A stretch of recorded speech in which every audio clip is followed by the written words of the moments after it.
Okay. Hi, everyone. Welcome to the McSweeney's Quarterly Issue 63 reading series. Sorry I'm a little late. I'm giving people just a minute to log in.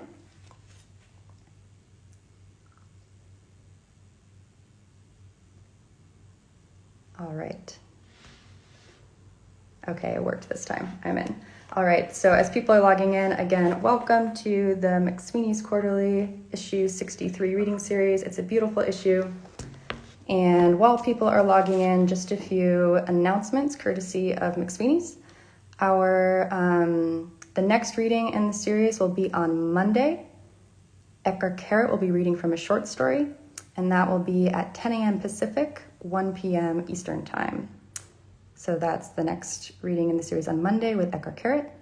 And for you viewers, McSweeney's is running a discount on an annual subscription. You can get 20% off with the code woodcarving. So 20% off annual subscription to McSweeney's Quarterly with the code woodcarving. All right. So I am Jessi Jezewska Stevens. I'm the author of a novel called The Exhibition of Persephone Q.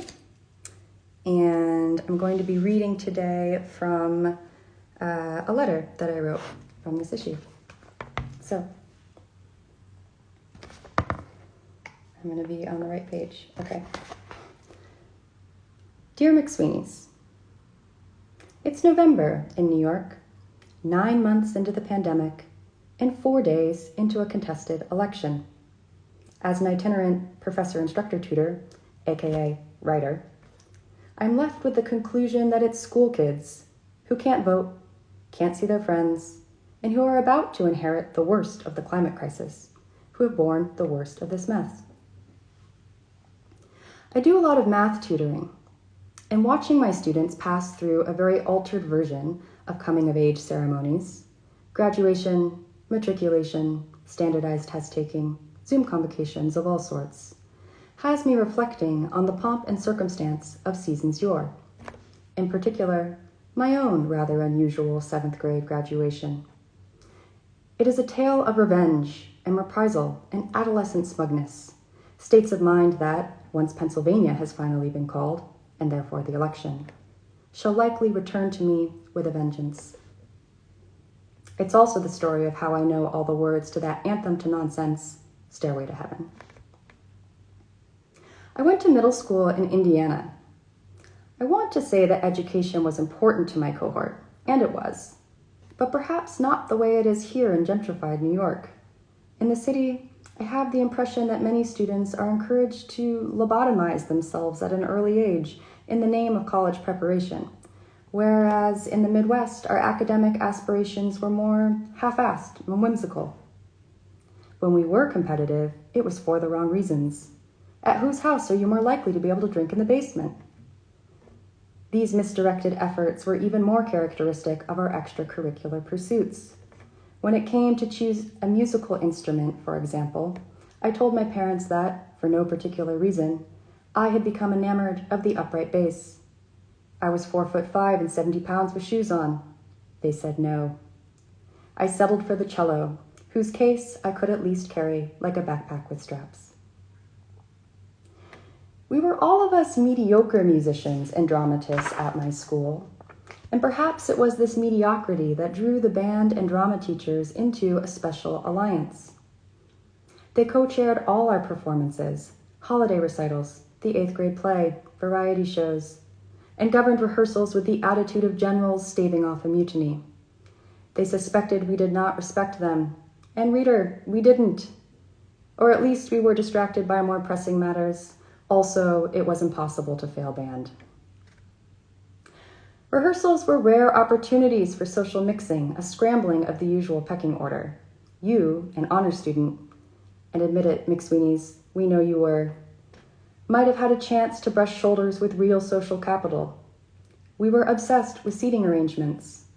It was a particularly good day if you nabbed a spot in the row behind your crush. Given the attention all this social engineering required, It was also easy to miss instructions, such as, next week, anyone who would like to suggest a song for the graduation must bring in a CD recording. We will evaluate all suggestions and select the winner by simple majority. Who had the time on a spring afternoon in 7th grade to think about such things? There were math tests and AIM chats and your crush seated right there in front of you in real life. It was late in the day, final period, and the 3 grilled cheese sandwiches you'd eaten for lunch were further clouding your judgment. A rumor was making the rounds. The drama and band teachers were having an affair.